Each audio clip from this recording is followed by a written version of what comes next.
Blog Talk Radio.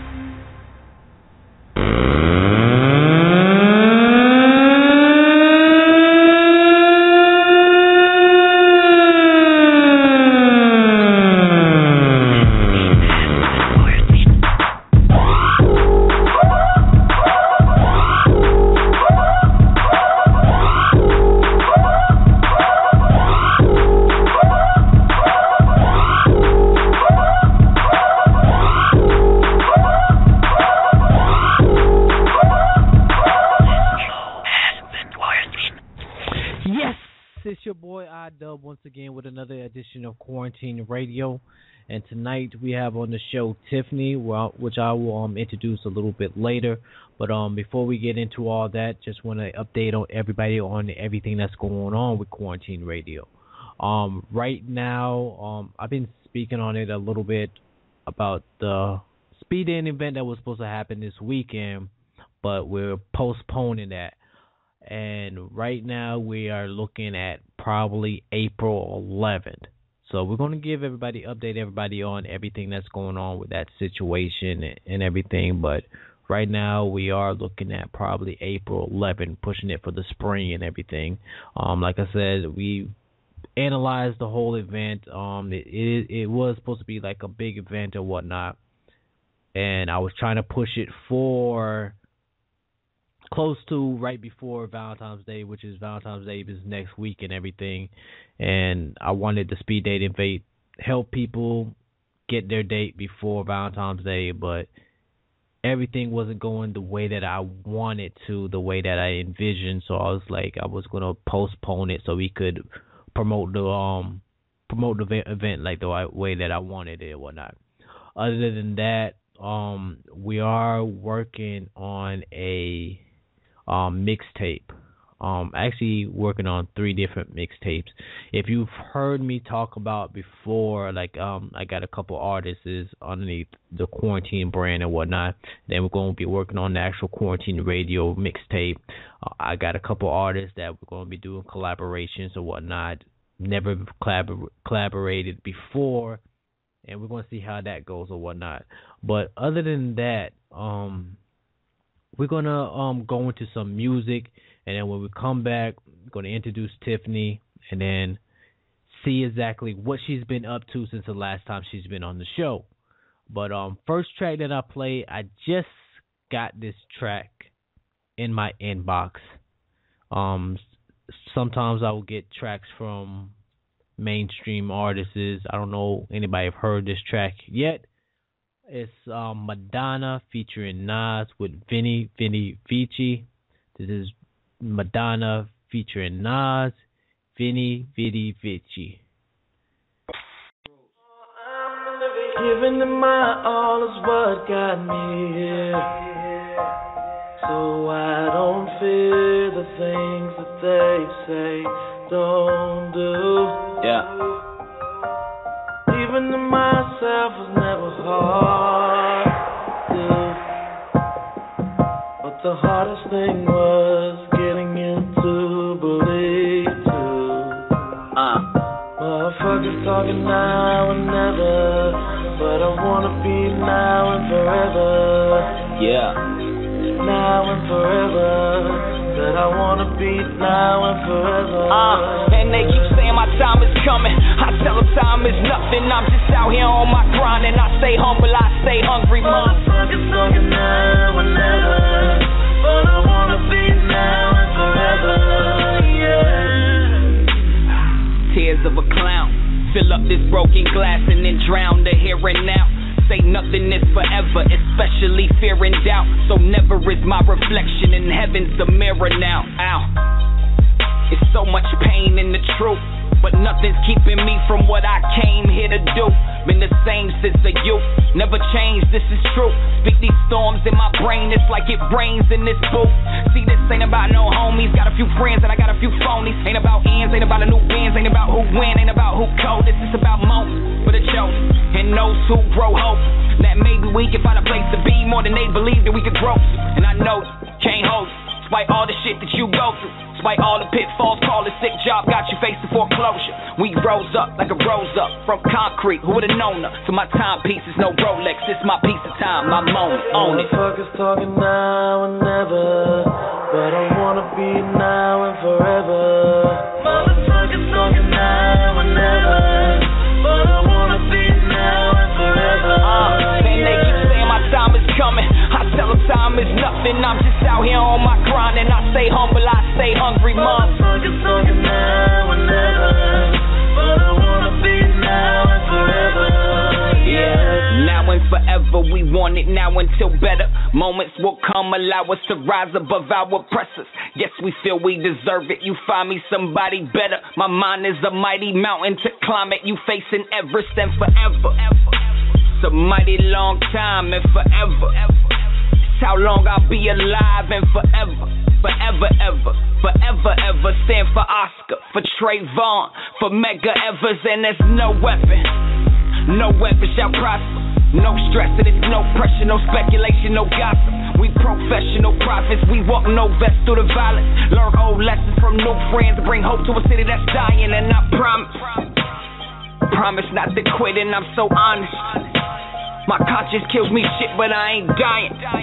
And failure wasn't an option. Could gain the whole world, lose my soul, I wouldn't profit for forever. Now and never, but I wanna be now and forever. Motherfuckers talking now and never, but I wanna be now and forever. And they keep saying my time is coming, I tell them time is nothing. I'm just out here on my grind and I stay humble, I stay hungry, mom. Motherfuckers talking now and never, but I wanna be now and forever. Yeah. Own it, own it, own it, own it.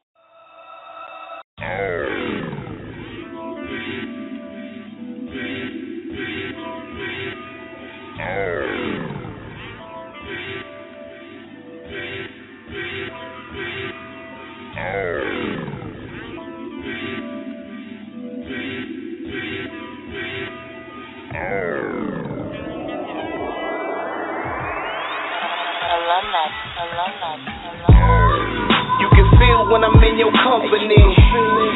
I'm the flash you never seen. So the baddest of bitches come for me. They call me Tiles the Elohim.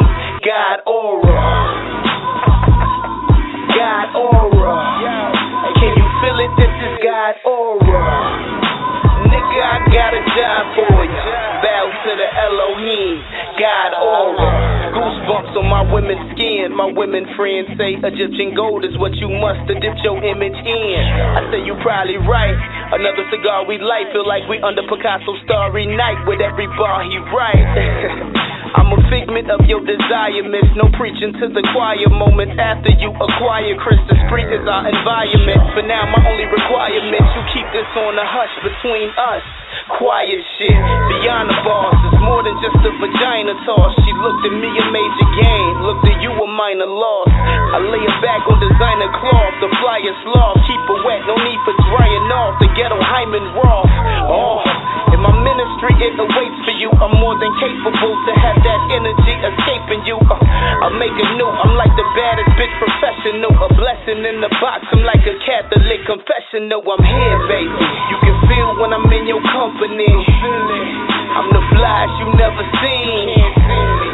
So the baddest of bitches come for me. They call me Tiles the Elohim. God aura. God aura. Can you feel it? This is God aura. Nigga, I got a job for you. Bow to the Elohim.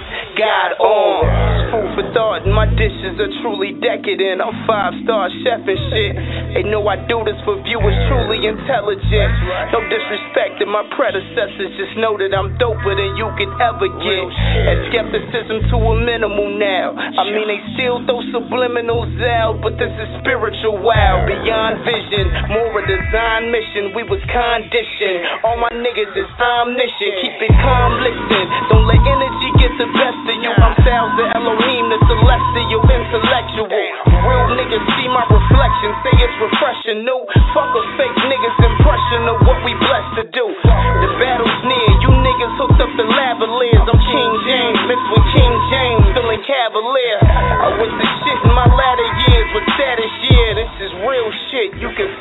the atmosphere, God aura.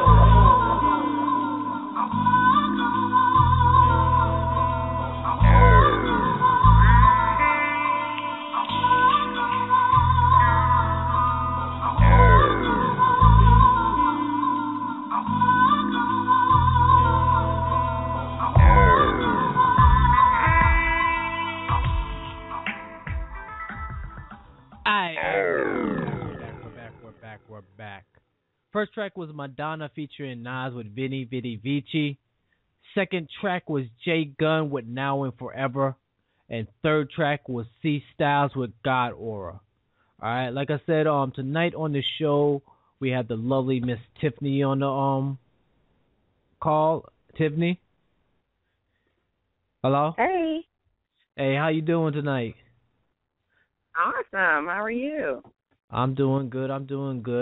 For the people that don't know who you are, can you give a brief summary of, about yourself? Absolutely. So a lot of people know me as a best-selling author, but originally I was I graduated high school with 1.7 GPA, and I ended up being a teen mom. And not only that, I went on to go to college, and I was a freshman for 3 years straight. So I decided to quit. It just wasn't for me. And when I quit school, I really just had a wake-up call. You know, not only was I not doing well for myself, I wasn't doing well for my daughter. And I just wanted to have a business of my own. I always had an entrepreneurial spirit, but I wanted to really reflect that in my lifestyle. And so I decided to write books. It came really easy for me, and I just knew I could make it. And so I did a lot of studying of the industry, and I went on to write my very first book. I used my tax refund check to fund it, and I sold a little over 2,500 copies in the very first month. I went on the next year after that. A publisher approached me, asked me if I wanted to write fiction novels, and I wrote my very first fiction book in 3 months and was a best-selling author. About a month or two after that one hit stores. I've been a 7-time Essence Magazine best-selling author since all of that started, including the #1 spot. And I'm also a speaker. I've spoken all over the world, and I'm also an entrepreneur. I teach people how to start their own business, but not just a business, a successful one. So that's who I am. I also have a nonprofit called Knocked Up Now What, and I teach teen moms financial literacy. So as you can tell, I do a lot. Yes, and that's what I want to get into in this broadcast tonight, because just going by what you came from and what you've developed since then. Because like you said, you were a teen mom and you went to college. You didn't have a great GPA, but you had that drive. Like, so what is it that you tell people that basically feel like they can't do something, like they have excuses on why they can't do this and why they can't do that? But you look at what you did, and you were able to see past all that and develop your own business and pass all those doubters and everything. Yeah, well, a lot of the I can't. You know, a lot of the things that we see in life are really just a symptom to the root cause. And so what I mean by that is when you're looking at a symptom of an issue, you may say I have writer's block, or I don't have time, or I can't really do that. Those are really just symptoms. And so we can never fix the problem by fixing the symptom. However, if we look at the root cause of it, and you say, what is really the deal with me not being able to accomplish these goals of mine, it really just boils down to fear. And so when you think about the fear of things, you think about, you know, you may say, what am I actually afraid of? I'm afraid to fail. I'm afraid that people are going to laugh at me. I'm afraid to be criticized. I'm afraid to succeed, right? Like, what if I can't keep up with the momentum of my success? I'm afraid. I'm just afraid to be humiliated. I'm afraid to put myself out there and promote myself. I'm afraid is really the key thing of people that says I can't do it or don't have time.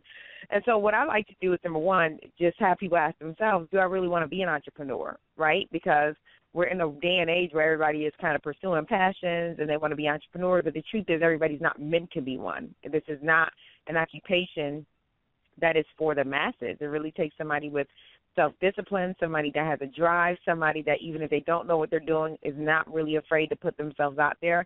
Entrepreneurship really just involves a different kind of character.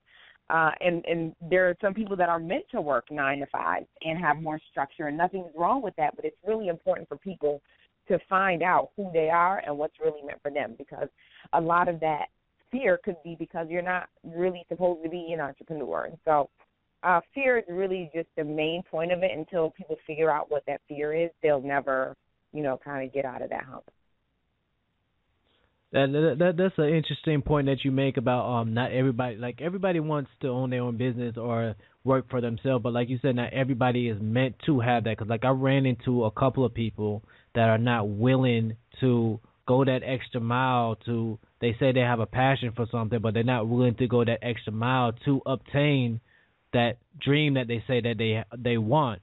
Like when you ask those people about, like, do they really want to be an entrepreneur, and if they can bypass that fear, what is the next step that you go about helping them get to that next goal for them? You have to study the industry, right? And so what I have found is there's a lot of people that really want this, and they'll go out there and try to do it and then find themselves not getting the results that they want. And it's like, how much time have you put in to actually study? It's really cool to just do, and there's a lot of wisdom that comes from action. But there's a lot more wisdom coming from studying on it, right? Like I wouldn't want a doctor to operate on me just rating on me. I actually want him to open up a couple of books and read about the history of operation. I want him to know what's updated, what's new. I just want him to know all of that stuff. And so with that being said, I find that 99% of the people that I work with do not study the craft prior to working in it, and then they're not getting the results that they want, and so then they complain.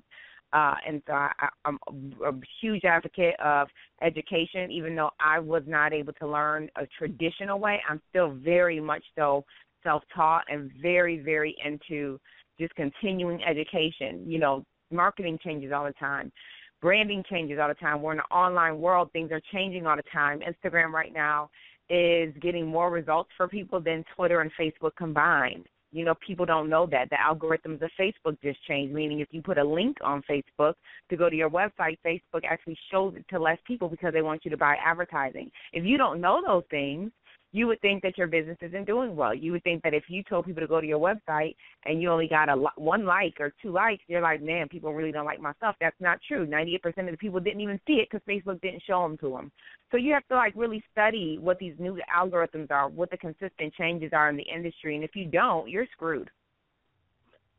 True. What do you think about people that buy followers or buy likes on Facebook? Because one of the things that, because we're in that new technology world and everything, like when somebody doesn't know about someone or doesn't know about a product or anything, the first thing they do is they'll Google it. And the first thing that most people will look is how many people like this and how many people like that. Or they look at the person's Twitter followers. And now you got these people that will buy Twitter followers or they'll buy Facebook likes. Do you think that actually works, or that just basically waters down the person's actual product? Yeah, that's a great question. So one of the things about likes, and the reason why people do that, is because there's a thing called social proof. And as long as consumers see that you have a lot of followers or that you're a person of influence or have a lot of likes, they just immediately want to know who you are. With that being said, that's the reason why people buy likes. Now, if you are the business or the business owner who's buying the likes, you're not getting the results that you're getting, because there's a difference between being famous and being profitable. And so you have to really ask yourself, which one do you want to be? Do you want to be famous, or do you want to have money? And so if you want to be famous, then go ahead and buy the likes. It's absolutely going to give you the look of a successful business. But at the end of the day, you're not going to get any sales from it because nobody was following you the first time. What I've learned is that it's always quality over quantity. And if you get 100 to 200 people that really enjoy your brand, you can make more money than somebody with a following of over 20,000 people who just bought their followers and they're all strangers. I've seen it happen. I've seen it done, and that's why I focus on quality and not quantity. And so, again, it's really important to ask yourself ahead of time, do I want to just be famous, or do I want to be profitable? And then you can base your decision off of that. But social proof is a thing, and it's really important to have social proof in your business, whether that's from testimonials, case studies, or likes. Very important to have that, but it's just more important to have that organically. True. And then also the other thing that a lot of people don't realize is, like you said, that Facebook is changing and like Instagram is changing and stuff like that. But one thing that I've learned with branding and marketing is that a person, like, depending on what type of product they're selling or what they're giving people, they have to study the social media that they're, because there's a lot of social media platforms, but you have to know where you can gravitate with your product. Like, Instagram's not going to work for everybody. Pinterest, I believe that's the name of it, works for some people depending on the product that they're using. And you also have to look at what your target market is. So, like, what do you do with actually trying to get somebody understanding their target market and which social media website to actually use for that? You have to really play around with it, because whereas Facebook worked really well for me in the past, I'm starting to see more results from my Instagram feed. I wouldn't know that, however, if I didn't play around with Instagram a lot more. And so I also get really good results from Twitter, where I tell other people, listen, if you're not involved with Twitter already, it may not be most effective. You know, I'm a one-woman operation, and so my time is really important, and I have to really put my time where it's more effective, and testing things out is important. So I would say to somebody wondering what platform to go with is to test them and see which ones you get more interaction with, which ones are more people talking to you on, which ones do you have more fun doing, and then do that, whether that means you quit Facebook altogether, because Facebook's not for everybody. Instagram is not for everybody. I know people that are making plenty of money on Pinterest, and I go on Pinterest to play. So it just depends on what works well for you and your business, and it has a lot to do with how much fun you're having as well, because people can tell that. All right, yeah, that's kind of like what I was going with too. With your because you have an event this weekend, Sunday night and everything. What can people that do you have still have tickets on sale? And if so, like, people that haven't bought their tickets, what can they expect from this event? Yes, I'm excited. So on this Sunday, February 8th, in Raleigh, North Carolina, I am hosting Get Up and Go Harder Live with me and my special guest, Rob Hilsinger. And for those who don't know Rob, I mean, I'm sure you've seen his quotes floating all around social media. It's just insane. But Rob has really a similar story to me, and that's why I'm excited to have him. He was a teen father, and he was also a college dropout. And he was just somebody that was going down the wrong path. He was also homeless at one point. And he just decided that he was making so many bad decisions that he just wanted to change. And so he penned his first book. And today, I believe, he has about 6 or 7 books out at this point. But they're all best-selling books. He's amassed a following of over 400,000 people who are really excited to see his quotes. But what really inspires me about Rob is how he got started, because he started with sending out his emails to 22 people, right? And he said he just wanted to make sure that everybody was just motivated. Every day he was going to send out something really inspirational to people. And it really caught on like wildfire, because people started to share. And so during this event, I'm really,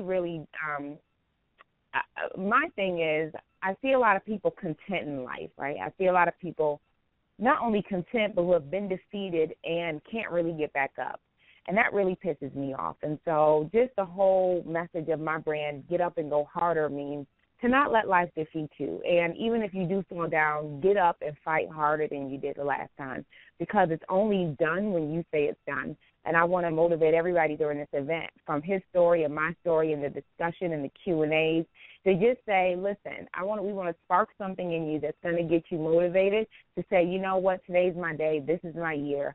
I'm going to accomplish this. I'm going to get it done. But not only that, I'm going to be a success at doing it.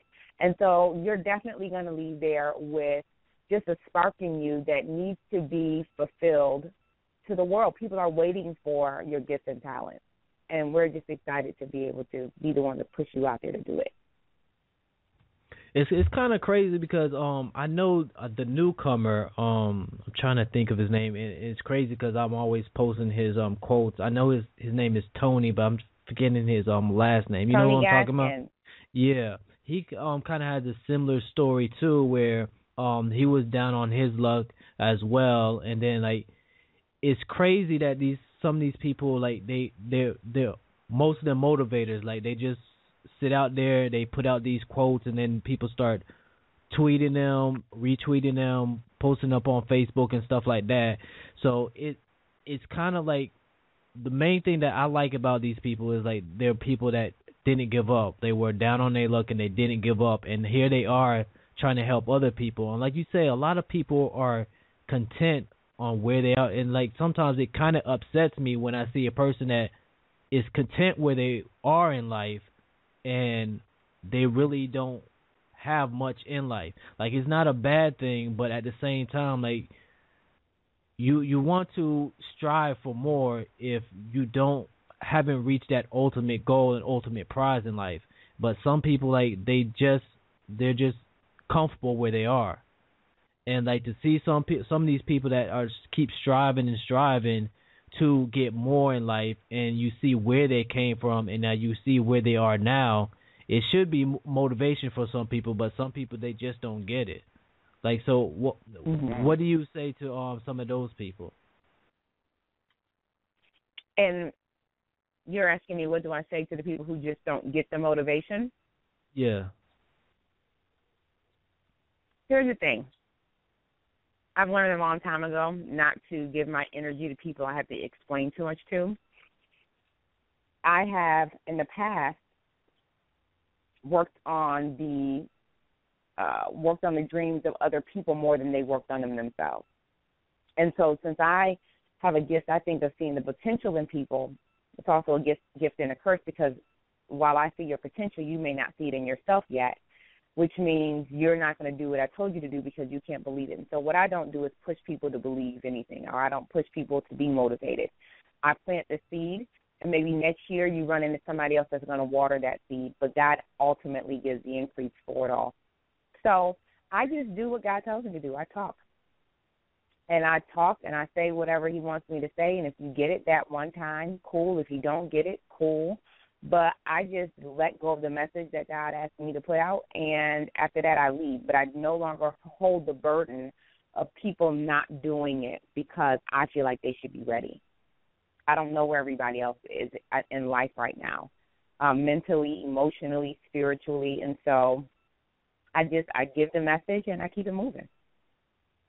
I guess that's where I fail at, because like most of the time, like when I see potential in somebody and they can't see it in themselves, I feel so down about it, because I saw so much potential in that person, and it seemed like it doesn't click with them, and then they let their dream die, and like it upsets me, and like you said, that's something that I gotta work on, is like not letting that situation upset me, that they not wanting to push for what I feel like they should be pushing for. So I guess that's something I have to work on myself. And you have to let that go, because you're not their parent, and so you can't want for them what they don't want for themselves, one. But the Bible even said that. He said one man plants, the other man waters, but God gives the increase, meaning you may run into somebody who you may have, you have to I always look at myself, right? And so I'm kind of hard-headed. People, when I was younger, I was definitely really crazy. And people would tell me all the time, you should stop doing that. I didn't listen to anybody. But maybe 10 years later, somebody said something to me, and I said, that sounds familiar. Somebody said that to me about 10 years ago. And so the seed was planted in me when I was acting stupid, but then 10 years later, when my ears were open and I was able to listen, the water, somebody poured water on that seed, and it ultimately grew. And so knowing that, then I say, okay, maybe I'm just a seed planter. Or when somebody else comes, I'm like, well, maybe they've already heard this seed. I'm putting water on it for somebody to say this is confirmation. Somebody told me this years ago, and I couldn't hear it. So, I've just surrendered, and that's really important to do, because you can't be effective in motivating other people if you hold on to their hurt. I can't do it. And one thing that I also want to ask you, as far as like brand building and everything, like people, like this goes along with kind of like what we were talking about, but you have those people that they are budget people, like not like trying to see how I can word this. What their product, they're not actually selling their product for what it's worth, because they feel like they have to get a new following or they need to get these people. Like, how do you feel about people that are selling themselves for less, basically? Like, how do you motivate somebody issue. to? Yeah, that's really just a self-esteem issue. And so what I tell people to do is when I talk about limited beliefs, being an entrepreneur really takes a completely different mindset than the one people normally have currently.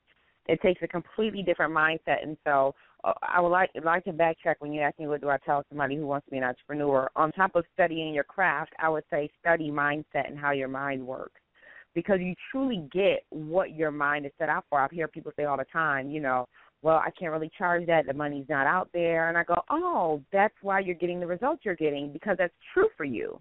You're so powerful, and your words are so powerful that when you say something, it's already established as a law in your life. So you have a self-fulfilling prophecy. The people don't have any money out there, which means when you put out your product, what do people say to you? I don't have the money right now. It's true for your life because you made it true. However, Tiffany doesn't experience those things. I don't care how much anything is I put out. I always know that people can afford it and are really excited to pay for it. I also experience that reality in my life because that's a belief system I have. So when people are putting out products or services that, they're not really confident in charging, it's not really the pricing that's the issue. It's the self-esteem and the worthiness that's the issue. It's never an entrepreneurial problem. It's a self-esteem problem. And so I would say completely just stop for a second and start reading books on mindset shift and mindset and how the mind works, and start really focusing on those limited beliefs. Where did you learn that from? It usually happened when we were children. Money doesn't grow on trees, or what you think I'm made of money. Well, those things really, really affect us as we get older, and they show us, they mirror it to us in the way we look at money. And so I would say come up with completely different money beliefs. And that can be, God is an abundant supply, and there's more than enough money out here for me. People are so excited for my gifts, for my services and products. They're so excited to buy them.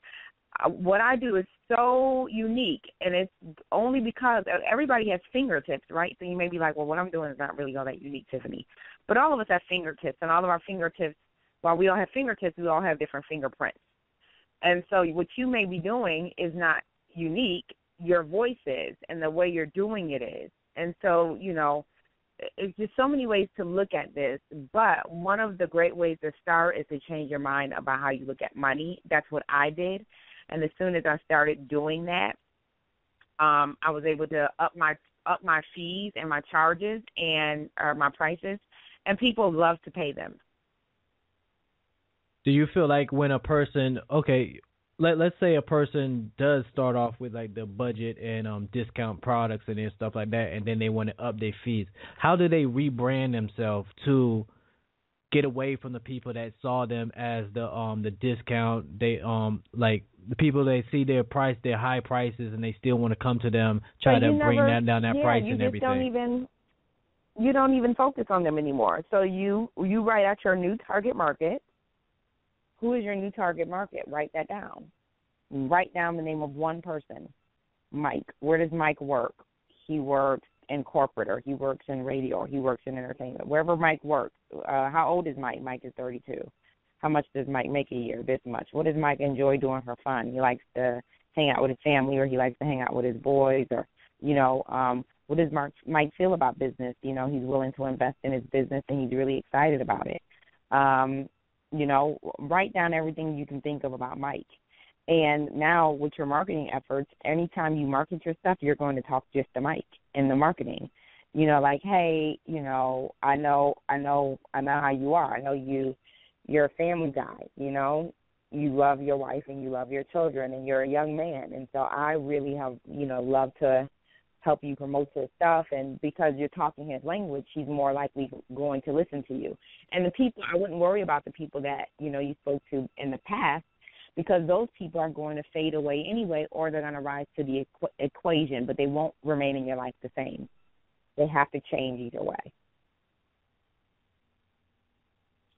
So how do you feel about, because word of mouth is also a powerful motivation, so you don't feel like the people that were doing the discounting and stuff like that, they start bad mouthing you, like you don't think that that's going to affect the person? No, because the people who are bad mouthing you, and what are they bad mouthing you about?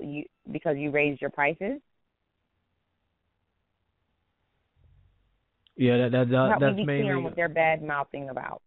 Yeah, like most people, like they'll sit there and be like, "Oh, they changed" and stuff like that, and like some people like because I heard some people say why they don't want to raise their prices because they know how it was with them and they want to be affordable and stuff like that for certain people, and then they don't want to raise their prices, but they still stuck in the same level that they were before, and they're not actually producing a profit because they're trying to worry about the people that can't afford the service that they're given. And that needs to go back to you reevaluating whether you want to be an entrepreneur or not. It just really is that simple. Because being an entrepreneur means making a profit. That's a business. So if you're not willing to raise your prices to make a profit in your business, you may be better off working a 9 to 5. If you care about people saying, "Oh, he changed," if somebody doesn't tell me I've changed, I'm worried. Because 10 years ago, Tiffany was supposed to be in jail as much as I fought. In the next 10 years of my life, somebody doesn't say Tiffany changed, then I'm going to be worried again.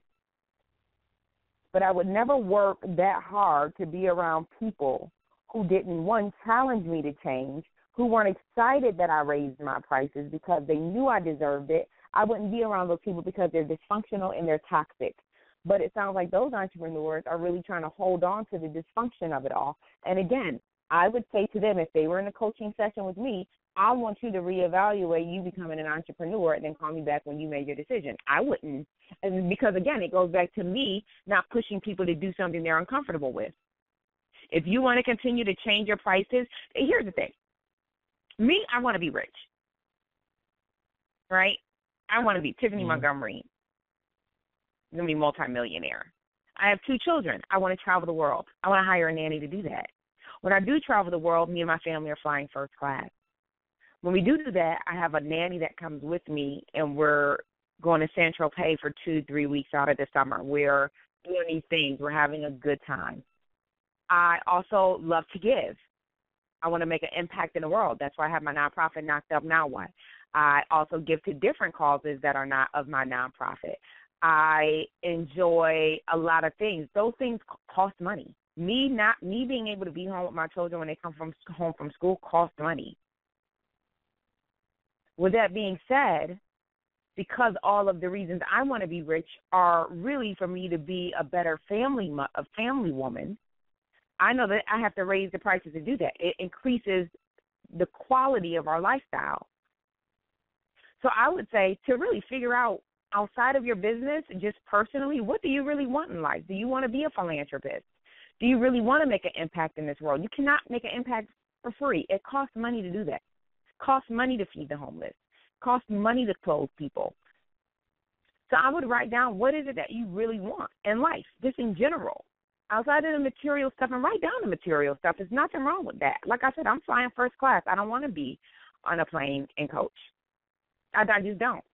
So I want to be treated like a queen. That's how I'm going to get there. With that being said, figure those things out, and then go back to your business and say, can I really afford not to raise my prices?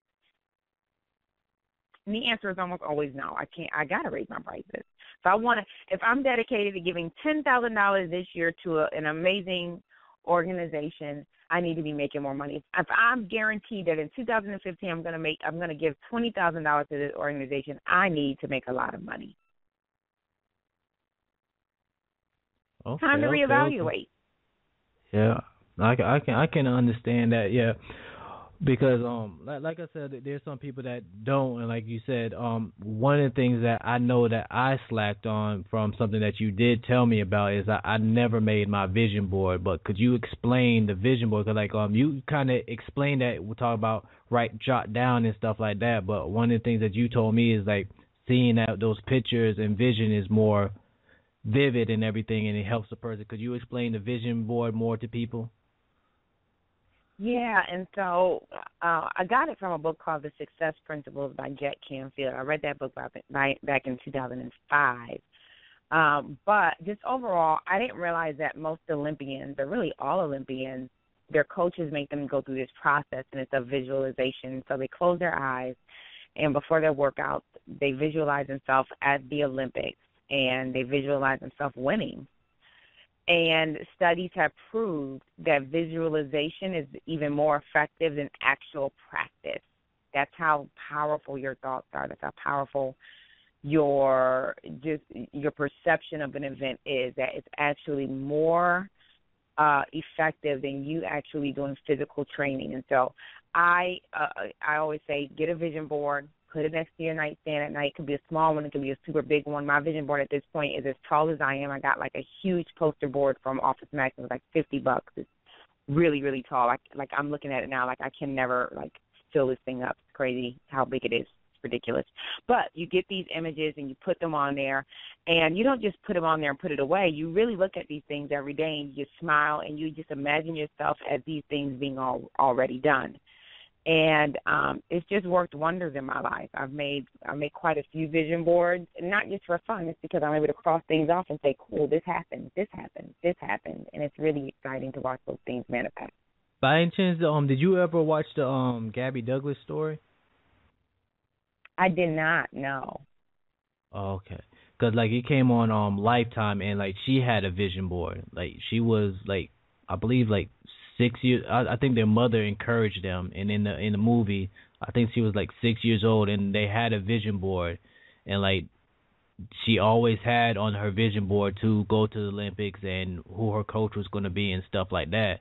And it's just amazing because, like, it was right after we had I went to your session and everything, and then I watched that movie, and I realized how powerful that vision board was. But like I said, I've been slacking, and I really need to build that vision board for myself. Even though I have everything in my head, like I seen how powerful it was just watching that movie. You have to get it out of your head. Yeah, and seeing how, like, when she was down, and her brother sent her something off the vision board to encourage her too. Like, I know sometimes the movies aren't exactly what happened, but just seeing that in the movie where the brother sent her something and it re-encouraged her to go back out there and fulfill what she originally went out there for. So, like, I believe that it is a powerful thing to actually see what you're going out for, and, like, people have to see that. Like, right now I have, like, on my wall just words, but, like, I feel like if I have the pictures, it would be a little bit more vivid and want to achieve it more. But Totally. You talk about your nonprofit, Knock Up Now What? Like, what does that entitle? I know that we talked about it a little bit last time you were on the show, but you want to explain it a little bit more and how people can get involved with that. Absolutely. So Knocked Up Now What? I teach teen moms financial literacy, and I also give them mental health awareness. I was a teen mom at 17 years old, and I was broke, and it sucked. And so there's a quote that I live by, and it says, it's easier to build strong children than it is to repair broken men. And I've always wanted to give back because I just came from just kind of not thinking I was going to make it. But not only when you kind of tell young girls that they're not going to make it, they project that onto their children. And so we raise a generation of women who have very low self-esteem. And when you have low self-esteem, you end up managing your money really poorly. And if you do that, you end up being on the system really for your whole life. And so my goal is really two. And one is to make sure that you get off of social services and that you're self-sufficient so that you have the finances needed to take care of yourself and your child. And also, a lot of teen moms grow up to be women who stay in abusive relationships because they cannot afford to leave financially. And I just wanted to make sure that women were so strong emotionally that they were really good with their money financially so they don't put them and their children in bad situations because they can't afford to leave. And secondly, about 1 out of 4 girls experience subsequent pregnancies right after the first one, about 50% of the time. So I want to decrease the second pregnancy of teen girls by 50%. And you do that just with education and with personal development classes and things like that. So I'm really excited. You can go to knockedupnowwhat.com to find out more information, and it's really, really just a pleasure to be able to do something like that. And I just want to add that I couldn't do it with no money, so make sure you're charging what you're worth so you can make a difference in the world. Yeah, because that's one thing that it kind of like, because I'm not a female, I can't really say some of the stuff that I feel sometimes. Cause like, I know that raising kids. But if you were a man especially, who watched your mother do it, you can. Mm-hmm. Yeah, true. But yeah, my father was in my life, so that's another reason why I can't. But like I said, because I see some females that will go out there, and it seems like they give up on life because like they might have a dream, but because they have a kid, they now have a kid, they'll start doubting they can do this and doing that. But then I see other females that still strive, like they have a baby in college, but they still get their college degree. But you have that one girl that feels like because she has her baby, she can't no longer go to school and stuff like that. And then then you have people like you, like you had your kid and you still fought to have your own business and stuff like that. So like me stepping in, saying something to them is going to look like I'm a no good man basically in their eyes. But like when I see females like you talk to them, like that's why I think that your program is real good, and a lot of females should strive to try to get a part of that or get connected with you to see if they can see about going about still finding out how they can accomplish their dreams with still taking care of their kids. Yeah, and I wouldn't even listen. Okay, go ahead. Yeah. No, go ahead. What were you about to say? No. I was just going to agree with you. Oh, okay. The other thing that I wanted to talk on, because I know that we coming up short on time, but like you also have a program to help people with self-publishing. Like, can you talk more about that? Yes, I'm a huge advocate for self-publishing. So my publisher and I teach a class called the bestsellersproject.com, and we teach people how to self-publish their books in 4 weeks. And the reason we're big advocates on self-publishing is because you just make more money, and we like for people to retain control over their books and not to sign over, all the rights to their stuff to a publishing company. And so her and I have both experienced really, really great careers as self-publishers, and we've also gone on to be best-selling authors. And we've been teaching the class since 2010 or 11. I can never remember which one. But, it's just been an amazing program. About 85% of the people that come through our program self-publish their books and make a profit from it. And so we just have a great track record. We have people that have actually accomplished what we've been teaching them. It's not a motivational course at all. It's a course on how to self-publish your book and make money doing it. So, again, that's the bestsellersproject.com. And, yeah, it's really exciting. Okay. Before we close out, is there anything else that you want people to know about you, or the way to get in contact with you, or see how they can get involved, and especially with this Sunday, the event, how to get tickets for this Sunday's event? Yes. I would love everybody to be there. I want you to come be inspired and just really make really great connections by networking. And you can grab your tickets at getupandgoharder.com. The last day to get your advance tickets is tomorrow, and after that it will be the door prices. So getupandgoharder.com. I would love to have you there. It's going to be an amazing night. Raleigh, North Carolina has been needing something like this for a very long time, and I'm excited to bring it to the city. So getupandgoharder.com, and thank you for your time. All right. Thank you for coming back on the show and sharing your story once again. I appreciate that, and I wish you much luck in your future ventures as well. Thank you, and I'll see you on Sunday. Yeah, I'll be there. All right. First track that I'm about to play, we're about to go into a music break. First track that I'm about to play is Susan Christine with 21. This is Susan Christine with 21, and then we come back and we'll talk about a couple things, people that want to call in. Number 626-226-1461. That's 226. I said that wrong. That's 626-226-1461. Make sure you press 1 let me know. I see a couple people call in. If you want to say something, make sure you press 1, and that will notify me that you want to speak. That's once again, 626-226-1461. First track I'm about to play is Suzanne Christine with 21.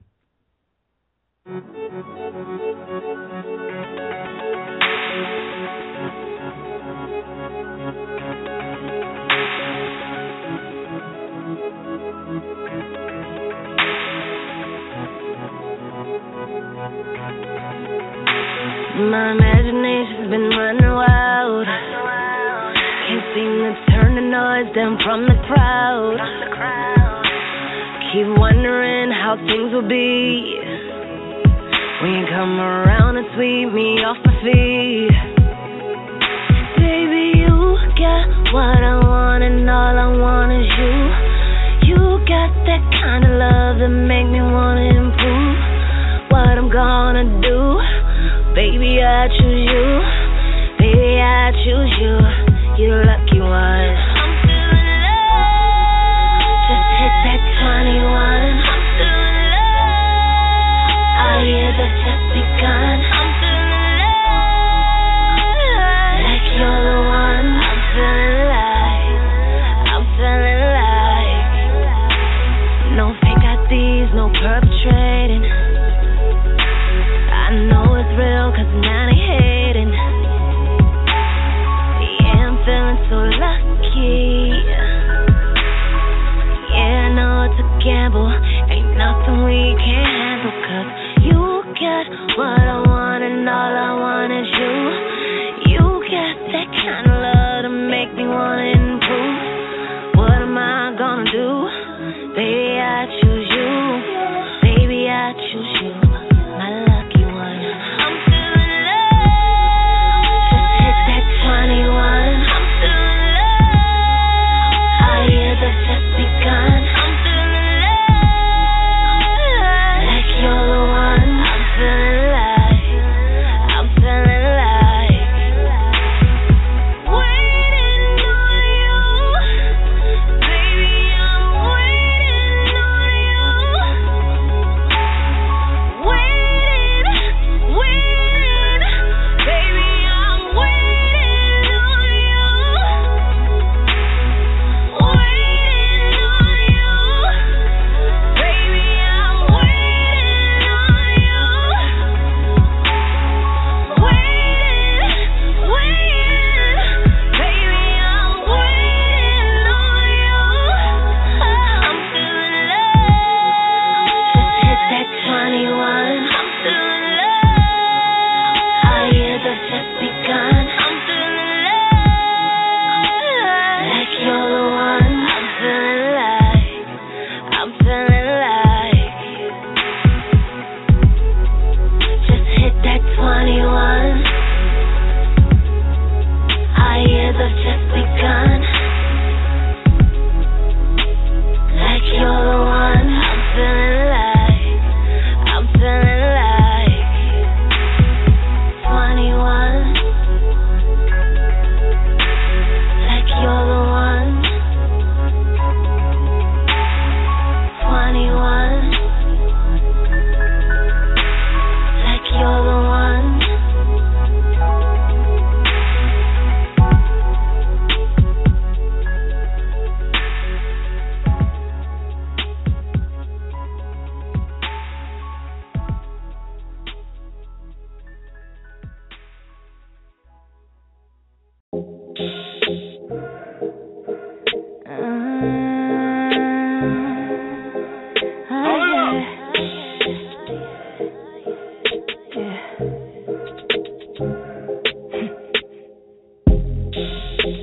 Should I really even have to ask?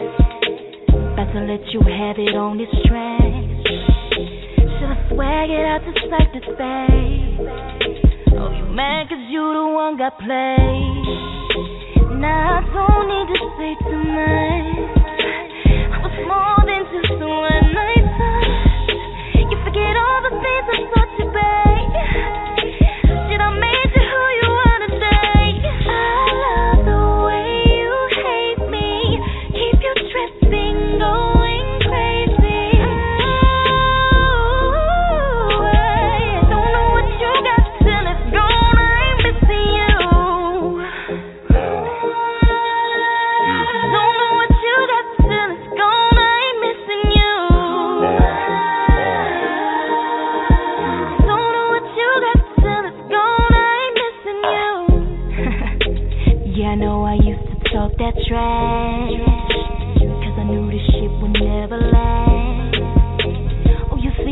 got me figured out. You ain't know what I was about. You ain't know. Nah, I don't think you understand. You're a boy, nowhere near a man. So forget about the love we had. Here's a picture, you can kiss my ass. I love the way you hate me. Keep you tripping, going crazy. Don't know what you got till it's gone. I ain't missing you. Back of the leg. You and me, baby, you ain't got a front. You was right from the jump, I ain't know what I want. You was trying to make love, I was trying to make lust. But here we are, fussing and fighting, you take it too far. Remember them days you would ride in my car, stun on these hoes, drinks at the bar, getting so twisted we take it to go. Back at that house we was sex on the floor, just me and you, bottle of Jack and some coke. And now that you gone, I don't know where to go. Sitting here asking myself, was I wrong? Was I wrong? Looking at pictures of you in that thong, gotta get it together. I hate to see another nigga making it better. That nigga ain't me, and he don't even know I got the key to your heart. Whether together or whether apart, I'm making an effort, I know that it's hard. I don't know if we can get back to start. Make a few changes and let down your guard. Yeah. I love the way you hate me.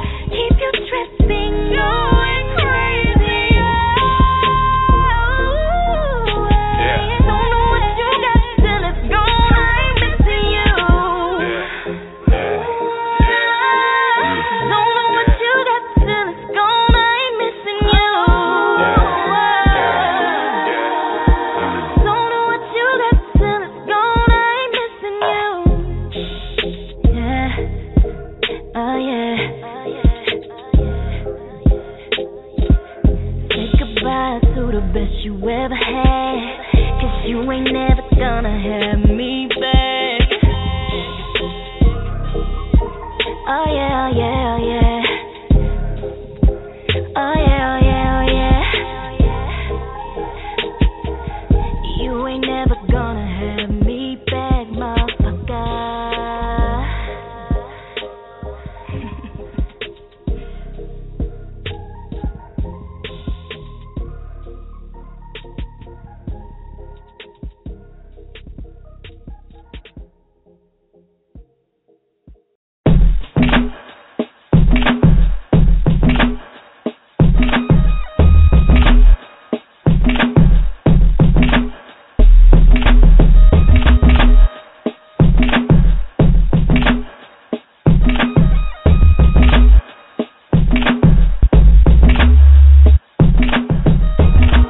Slowing down. Right now I need you to hit me now. Listen up. Tell me what this here is all about. Now this chemistry is so intense.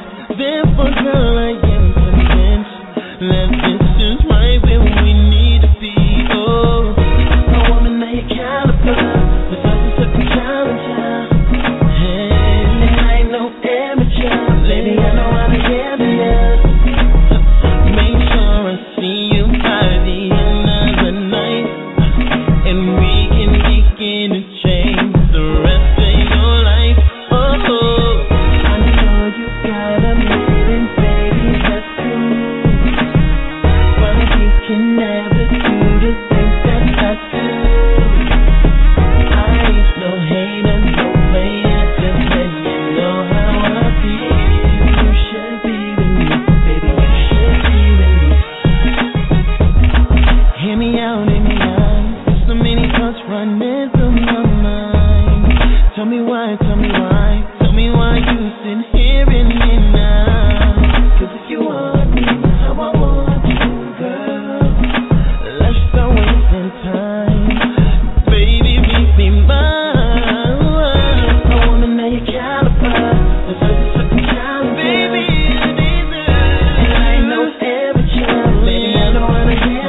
can love you better.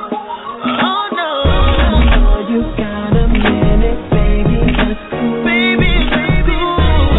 You'll never do the things that I can make. No hater, no player, just letting you know how I feel. You should be with me, baby. You should be with me.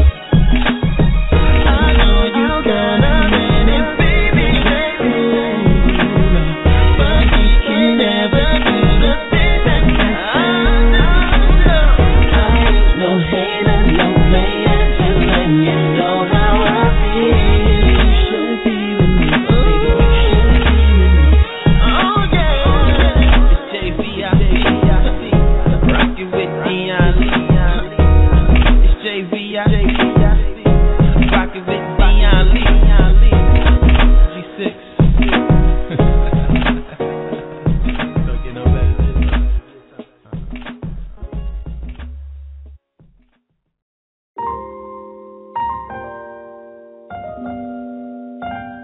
It's been 3 long years since I last saw ya. Cried my tears, but you weren't around to see ya. You blamed your fears. You said you saw too much. Pain couldn't deal, wouldn't put yourself at risk. But what about the risk I took the day I fell for you? Hey, and what about the game you spent that I was made for you? Or how about the time invested had me trusting you?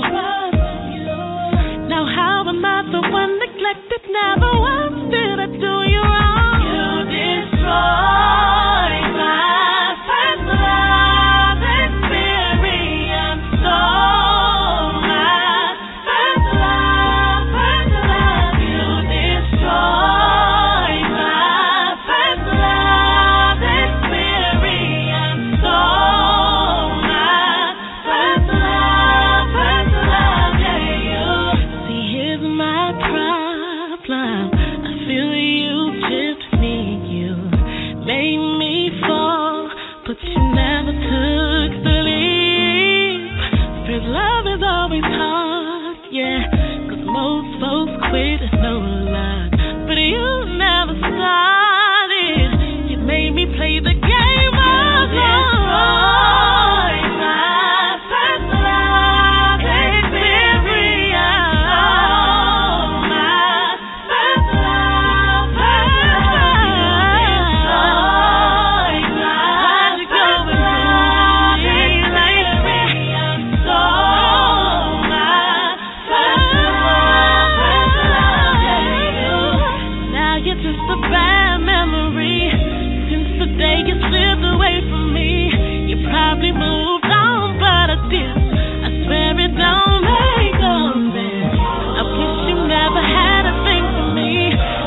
Hollywood perks. Then I link up with Kaniqua. You already know I'm a H-gang general. All you can do is watch a nigga like an interview. Never quit. Every bar spit shit's excellence. I got the hoodest club and I still look elegant. Pardon, we ain't got no time for your jogging. Put the whole H for a nice flat bargain. Madison, king of the state known as royalty. Used to know niggas who couldn't fully grasp loyalty. Bang, bang, and you know what we about, it's the same thing. My niggas do it for the clout, it's the campaign. And you know what we about, pop the champagne. My niggas do it for the clout, I can't wait.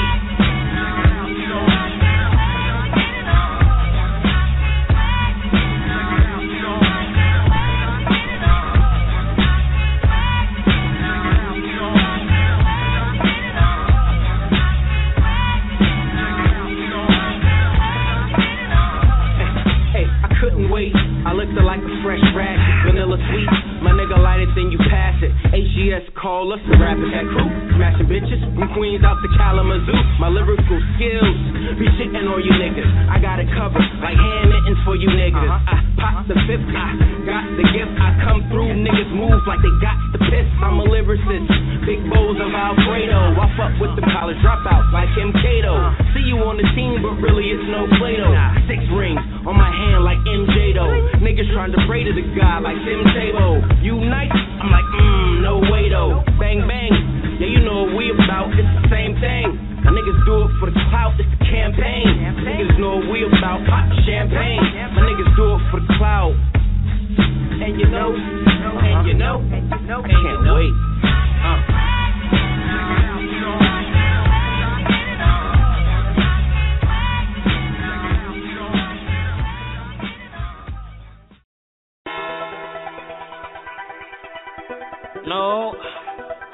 No. Man, fuck them niggas. They ain't down with the clique, know what I'm talking about. I don't like them niggas. Man, fuck them niggas. I don't trust them niggas, but they ain't my niggas. I don't like them niggas. Bro, fuck them niggas, but they ain't my niggas. Man, they ain't my niggas. Man, they ain't my niggas. Man, they ain't my niggas. I don't like them niggas. Man, fuck them niggas. I don't trust them niggas, but they ain't my niggas. I don't like them niggas. Bro, fuck them niggas, but they ain't my niggas. Man, they ain't my niggas. Man, they ain't my niggas. Man, they ain't my niggas. Man, fuck my niggas. Ain't trusting them niggas. That's word on my set. You about to get checked. So grind to get blessed. For testing the team, but we bout the green. Ain't talking about chronic. Like whistle we mobbing, with rifle we clowning. And your bitch we drowning. With my teeth surrounding, I swear that we on. What do you mean? Young Carolina niggas, boss, why we on a mission? Man, fuck your side. My side get live, made down, it's going down. Young bosses in the bitch. Man, fuck your clique, but them boys all bitch. But we harder than a brick. Tighter than Vice Chris, man, with a new shit. Get a whiff for that bitch. Get a whiff for that bitch, man, fuck your clique. I ain't talking about a trick. Let's get it. Boy, I'm about business. Beef, I'm with it. Should I throw you like chick? If you pussy niggas with it, let's get it out. Man, fuck them niggas. I don't trust them niggas, but they ain't my niggas. I don't like them niggas. Bro, fuck them niggas, but they ain't my niggas. Man, they ain't my niggas. Man, they ain't my niggas. Man, they ain't my niggas. I don't like them niggas. Man, fuck them niggas. I don't trust them niggas, but they ain't my niggas. I don't like them niggas. Bro, fuck them niggas, but they ain't my niggas. Man, they ain't my niggas. Man, they ain't my niggas. Man, they ain't my niggas. Man, they ain't my niggas. Y'all ain't 100. Y'all niggas ain't getting no money. All my real niggas, put your hands up if you getting that money. Me and Lil G been doing this thing since the 3rd grade. Sandbox, nigga, with the high temp fade. All these hoes, they jocking. Y'all niggas stay pocket watching. Man, my niggas, we whopping. Yeah, that's right. I ain't never ever fuck with you, and I never ever will. Me and my niggas out here, we trying to chase a meal. Behind this leather belt, I got this automatic steel. I'm getting chopped up, swerving, grabbing on the wheel. Never fuck with you, and I probably never will. Money come and go, but real niggas still steal. Man, fuck them niggas. I don't trust them niggas, but they ain't my niggas. I don't like them niggas. Bro, fuck them niggas, but they ain't my niggas. Man, they ain't my niggas. Man, they ain't my niggas. Man, they ain't my niggas. I don't like them niggas. Man, fuck them niggas. I don't trust them niggas, but they ain't my niggas. I don't like them niggas. Bro, fuck them niggas, but they ain't my niggas. Man, they ain't my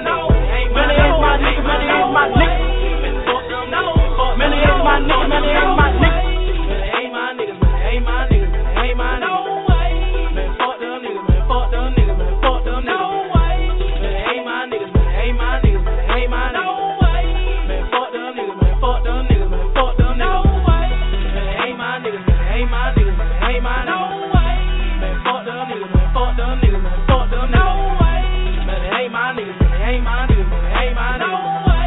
Man, fuck them niggas, man, fuck them niggas, man, fuck them niggas. No way.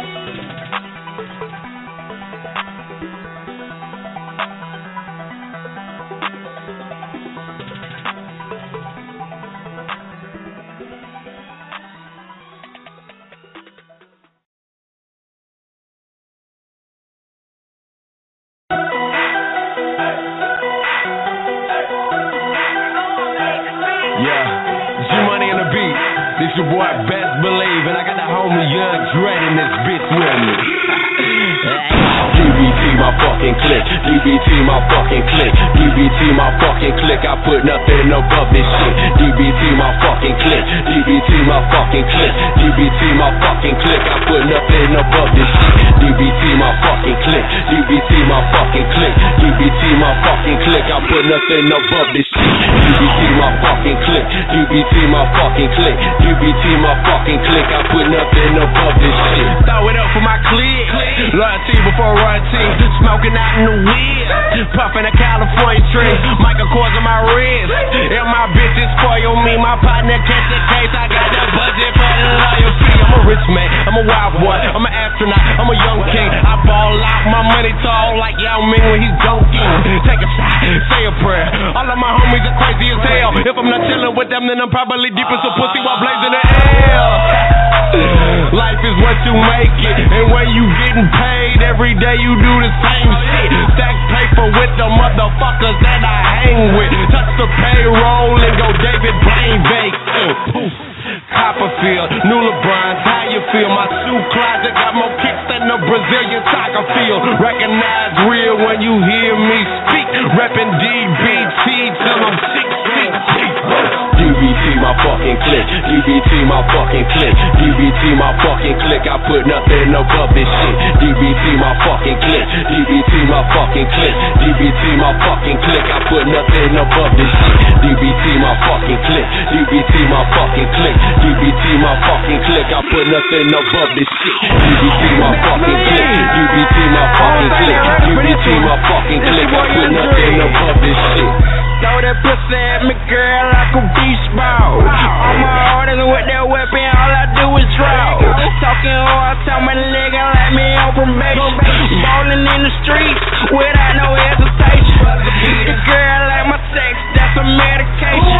All I do is keep her honey for this presentation. For moving crown, plastic money, equal life equation. All I do is give money, that's my occupation. Yeah, from a bad bitch, that's motivation. Got a bad yellow bone on the speaker steady. A girl with no ass, that's a violation. This perp got me gone, I'm just meditating. Bitch, I'm on the moon, I'm just levitating. I stay on the lean, feeling intoxicated. We winning and you losing, that's a domination. DBT, stay deep like the fucking Asian. DBT my fucking click, DBT my fucking click, DBT my fucking click, I put nothing above this shit. DBT my fucking click, DBT my fucking click, DBT my fucking click, I put nothing above this shit. DBT my fucking click, DBT my fucking click, DBT my fucking click, I put nothing above this shit. DBT my fucking click, DBT my fucking click, DBT my fucking click, I put nothing above this shit.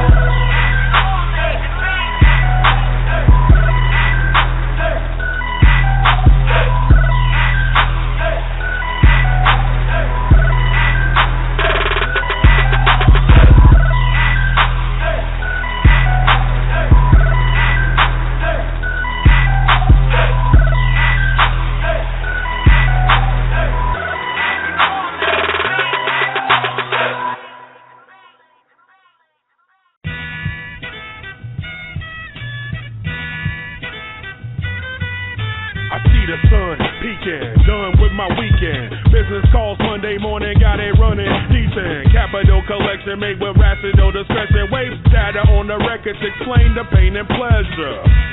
Top of the morning like Alonzo, I see the long road continue past as the song goes along with the earth spinning. Only concern is winning. I'm strictly on my own dick, I'm first to admit it. Watch the starburst by the sentence, slave it in your mouth, bitches, turn to something sickening. Years of bitterness with seldom sweet moments. Competing ain't balance if you don't see the challenge. My opponents have talent. If you don't, then you're not one. Say you riders, but you all front like shotgun. Pop water toddlers, I ignore the novices. Bobbing with the Zen mates, demanded, so we bottle it. No competition, we knock 'em out the box powerfully. No, relax and take no competition. We knock 'em out the box powerfully. Relax and take no competition. We knock 'em out the box powerfully. Relax and take no competition. We knock 'em out the box powerfully. See, y'all blind to the facts. All your flows are fiction. I'm the future when I write, recite psychic vision. Premonition from the pen, gorilla grind submission. While I break down pounds like computrition. Ain't no competition, you a contradiction. Like comparing marijuana to heroin addiction. See, my mind is different, all my rhymes are vicious. All your lines are bitten like you piranha fishing. I got 'em hooked. All you gotta do is listen till the message get across like a crucifixion. You nailed it. If you think my screws are missing, the gift of gab saved me like a new religion. Was addicted to the streets, found a new addiction. Chose to quit pushing Bobby cause my new addiction. Trying to better the world, I chose to bring new kids in. And I'ma show them better than every few I've witnessed. Take no competition, we knock 'em out the box powerfully. No, relax and take no competition. We knock 'em out the box powerfully. Relax and take no competition. We knock 'em out the box powerfully. Relax and take no competition. We knock 'em out the box powerfully. Relax and take no. Yo, there ain't nothing special about me except for my testicles hanging down the levels around me. Bedford the county that you hear in my accent. You can barely see my mouth moving my beard when I'm rapping. I'm clearly the captain. Fearful reactions when I deliver fools to the most high. You're supposed to die, so I'm killing you. Syllables, multi. Hope I'm getting rid of you. My hands around your neck like a bow tie. I'm flipping through, sip of fusion and juices. That's what I was raised on. One big room filled with all gray Johns. The day's long, it gets shorter by the second. You wasting your whole life if you ain't order my new record. Forgot the recollections for the names to match the faces. So everyone gets treated like a stranger and I'm sorry for it. Imagine what you do to me if Cain did that to Abel. On my way to heaven beefing with the angels. I'm caught in orbit. No competition, we knock 'em out the box powerfully. Relax and take no competition. We knock 'em out the box powerfully. Relax and take no competition. We knock 'em out the box powerfully. Relax and take no.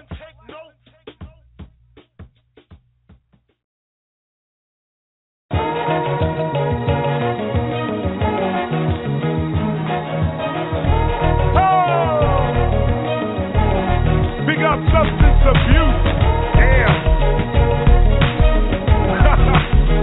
That's a double metaphor with that one. I watch this. Yo, it's true, there's nothing new under the sun. Before Johnny Cash, men was singing about guns, was all about flash, so just wanna have fun. Was trying to get some ass, or was taking you to class. But y'all got ADD. If I'm gonna listen, y'all better make me think why you say these things. And you don't have to rap about saving trees. It's understood that we're all about making cheese, but your number one goal should be how to blaze these beats. We running the track like our brains and cleats, but that's a buying feast that fly in the streets, and I know where to land. This is hip hop, but if you say jump, I don't say when. Respect the past, live in the now, and leave something for the hereafter. Perfect this craft like the blast master, and if you ain't caring, staring right past it. And it's not just because I'm arrogant bastard. And we pick up Red Rap, we pick up KRS, and yo sub, where you at? In the future I can see that we never going back. Like a train, I'm on this track for whatever, never back. Hey yo, pick up SOJ, and pick up Red Rap, we pick up KRS, and yo sub, where you at? In the future I can see that we never going back. Like a train, I'm on this track for whatever, never back. MCing is my craft, sir. I perceive things faster. I come from my future, not my past, sir. I'm smooth like lacquer. We were taught that the past comes first and the future comes after. But the year doesn't matter. I appear as a rapper with Rec Rap, SO Trey in the hereafter, where time doesn't pass ya. And you can ask the master what comes after, and he replied laughter. The future we after is past disasters, past flashes, flashes, and gun blast. We don't need apocalyptic pastors pumping fear faster. Hear the blast master and laugh after. The future is more colorful than past rappers. Think about that, city life, less tractors, more real people, less actors. No more backstabbers, the government's a non-factor. So we pick up SOJ, and we pick up Red Rap. We pick up KRS, and yo sub, where you at? In the future I can see that we never going back. Like a train, I'm on this track, forward ever, never back. Hey yo, pick up SOJ, and pick up Red Rap. We pick up KRS, and yo sub, where you at? In the future I can see that we never going back. Like a train, I'm on this track, forward ever, never back. Ask me what's more dismal, the future or the past? Cause in the past, rappers had more respect, love, and cash, plus a lot of flash. Yes, list for clubs to crash. Promo visit played on TV, LPs for selling fast. Who could tell that wouldn't last? Remember getting advances, now we advance into a future that seems to have less chances. The past is seemless, scandalous. No labels was the shady, now I just wish there was still some labels left to pay me. But stressing this is crazy, cause we're never going back. Gotta focus on the merch, the tours, the shows we're rap. It's still appreciated cause these peeps are disinjaded. Want a future where you don't have to rap like shit to make it. Cause facts have been misstated when it comes to who's the dopest. Got love for yesteryear, but the future's where we're focused. The future where the hope is. Who ought to start some bread, trying to keep some hope alive for the times we got ahead. So we pick up SOJ, and we pick up Red Rap. We pick up KRS, and yo sub, where you at? In the future I can see that we never going back. Like a train, I'm on this track, forward ever, never back. Hey yo, pick up SOJ, and pick up Red Rap. We pick up KRS, and yo sub, where you at? In the future I can see that we never going back. Like a train, I'm on this track, forward ever, never back. Yo, crazy shout out to my man Don Salon. The Don Waves 1, you know what I'm saying? The original 6 Cent crew, DJ Lion, Cutmaster Kurt, and of course the Blast Master KRS-One. We ain't never looking back, you know what I'm saying? It's time to move forward.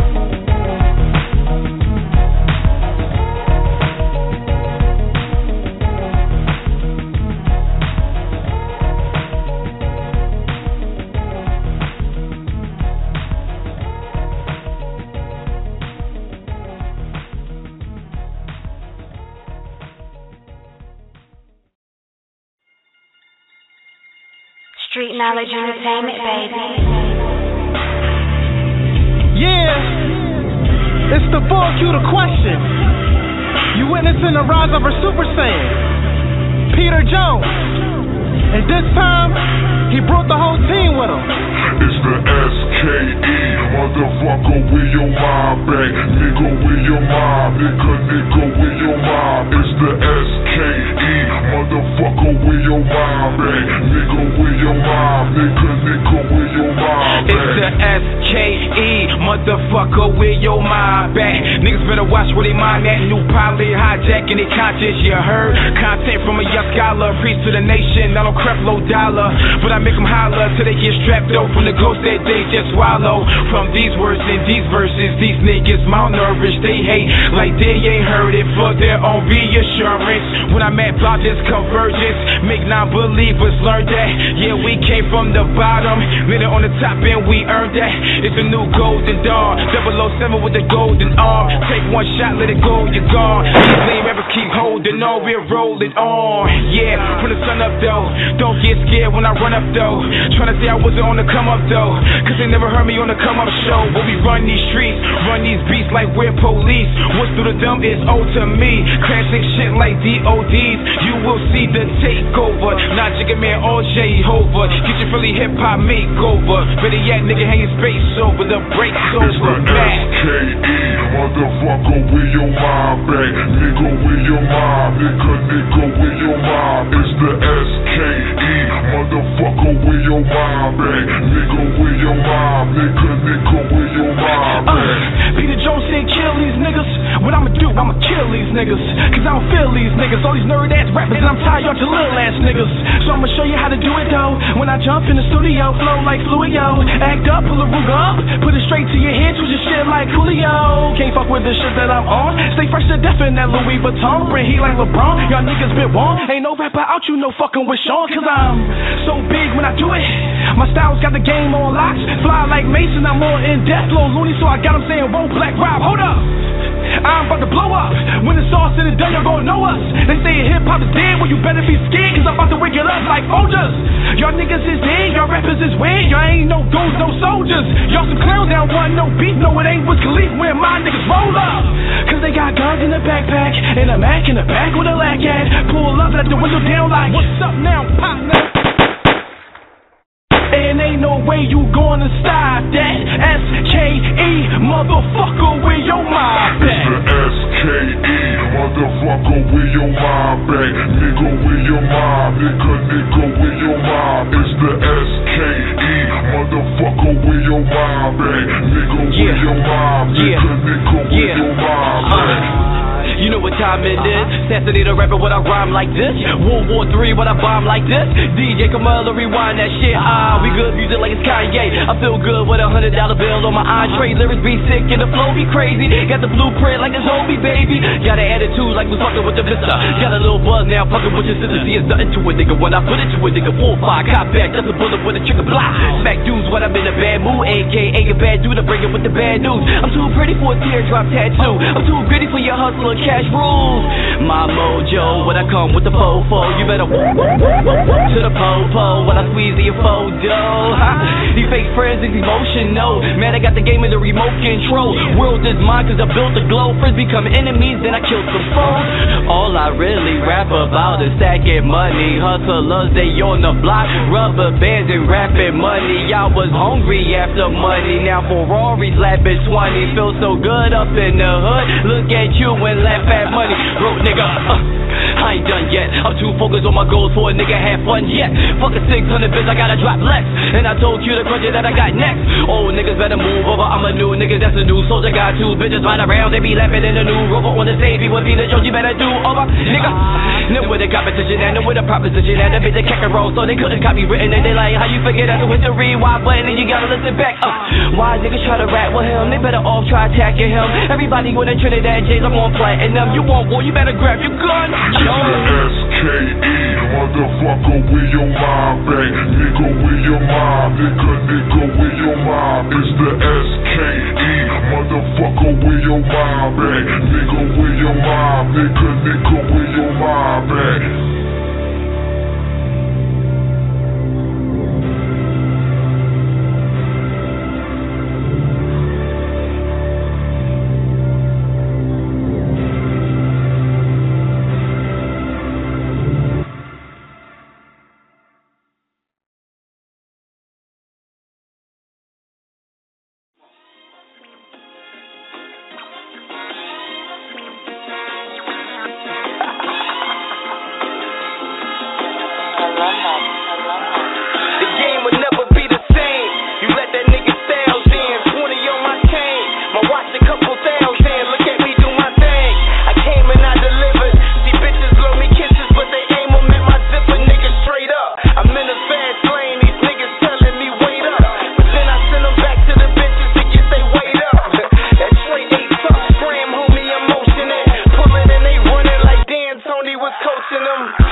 100 niggas straight up. Alumni.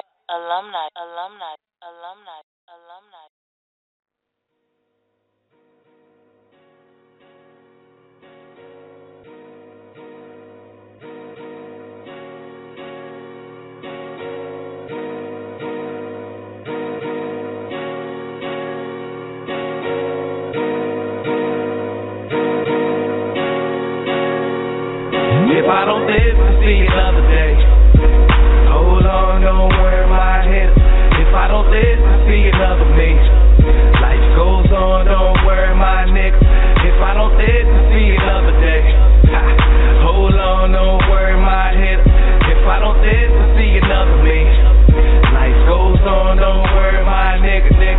Real life, real friend, hold it down to the end. Real shit. Ball, turned up till they fall. Look, I'm on that toast like butter. Put my mind on the wonder. Houses on the hill, get my fam out the gutter. Do it for my brother, he be doing all them numbers. About to come home next summer. Try to stay humble in the city where they rumble first. 9 niggas quick to pull the trigger, let the drummer burst.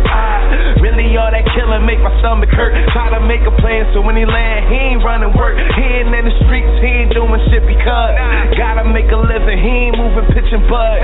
Put me in position when you peeping out that prison. You ain't even got a flex, you be sitting on a check. Bottle of Patron, I'm gone, try to sober it. 5 years past, really not over it. R.I.P. my muck money, nigga tired. When my number call, real niggas don't cry. If I don't live to see another day, hold on, don't worry my head. If I don't live to see another me, life goes on, don't worry my nigga. If I don't live to see another day, hold on, don't worry my head. If I don't live to see another me, life goes on, don't worry my nigga. Real life, real friend, hold it down to the end. Real shit, niggas ball, turned up till they fall. Look, I said time is to the essence, hesitant to pull it. Be the reason you in heaven in my present dodging bullets. Niggas beef cause they ain't war yet. Will I be the victim getting caught up on my doorstep? Stacking all this paper, niggas hating just before that. We was getting money, now it's funny when it's more left. Taking niggas bitches, adversaries what they hold back. Plotting niggas robbing, got me reaching where that 4 at. Trying to get the clip before I'm leaking on my doormat. Jealousy be tripping in the city where the format. Hustle get the riches, say you're sitting where the Lord at. Pray for niggas tripping, they gon' get it when they force that. Try to make a living, nothing giving, so I fall back. Think about decisions, contemplating where I fall at. Blowing all this money, popping bottles, niggas all that. Next week, trying to make the rent, poor decisions got me stressed, B. I spit the shit cause the moral of the song. Gotta make it right, nigga, life goes on. If I don't live to see another day, hold on, don't worry my head. If I don't live to see another me, life goes on, don't worry my nigga. If I don't live to see another day, hold on, don't worry my head. If I don't live to see another me, life goes on, don't worry my nigga. Real life, real friend, hold it down to the end. Real shit, niggas ball, turned up till they fall. Look.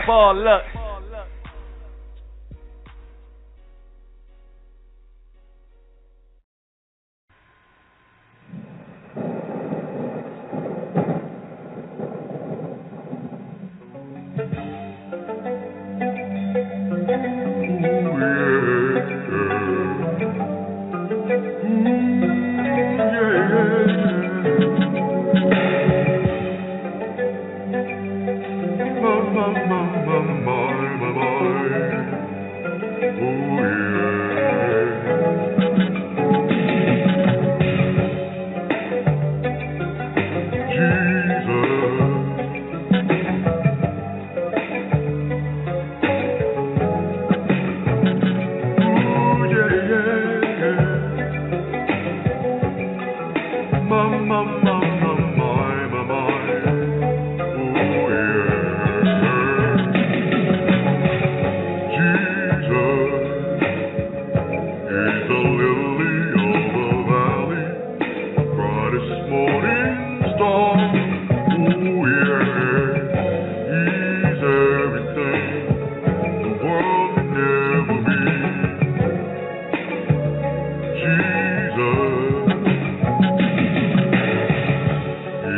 powers in his hand. No name above the holy name of Jesus. From day to day, all that I can say, ooh yeah. What you really need, if you wanna be happy, try Jesus. He's got everything you ask, you receive. Try Jesus. If you need a friend, someone you can depend on, try Jesus. He's got everything you ask, you receive. Try Jesus. He's got powers in his hand. No name above the holy name of Jesus. Ooh yeah. From day to day, all that I can say, ooh yeah, oh yeah, ooh. What you really need, if you wanna be happy, try Jesus. He's got everything you ask, you receive. Try Jesus. Jesus, the lily of the valley, the brightest morning star.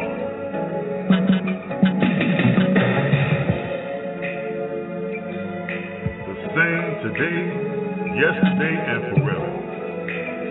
Jesus, we glorify your name.